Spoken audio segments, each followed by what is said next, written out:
Sebagai bentuk dari usaha dalam melestarikan bahasa dan budaya Indonesia, Balai Bahasa Provinsi Sumatera Selatan kembali melaksanakan ajang tahunan kontes pemilihan duta bahasa di tahun 2017.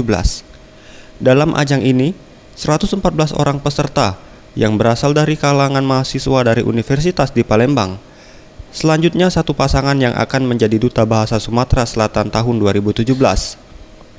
Aminul Latif, Kepala Balai Bahasa Provinsi Sumatera Selatan menyampaikan, duta bahasa yang terpilih akan menjadi perpanjangan tangan dari Balai Bahasa Provinsi Sumsel untuk memberikan edukasi kepada masyarakat tentang bahasa Indonesia sebagai bahasa utama di Indonesia.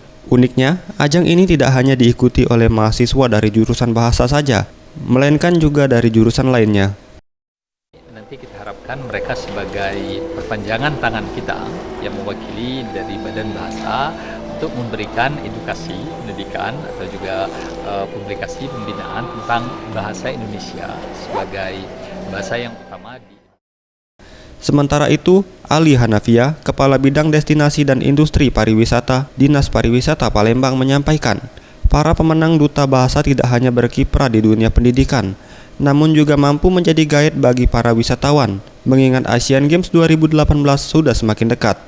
Mereka tidak saja bisa berkiprah artinya di dunia pendidikan, tapi bisa juga berkiprah di dunia guide. Kenapa? Kita 2018 itu kan ada. Dalam ajang ini, setidaknya para finalis menampilkan bakat menyanyi, membaca puisi, menari, hingga drama. Dan pada ajang ini, Anjas dan Nandia keluar menjadi duta bahasa tahun 2017.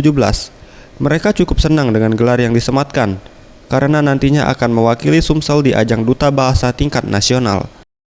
Ya pasti bangga ya dari tim masing-masing, dan selain bangga pasti kita ada beban juga karena akan mewakili nasional nantinya.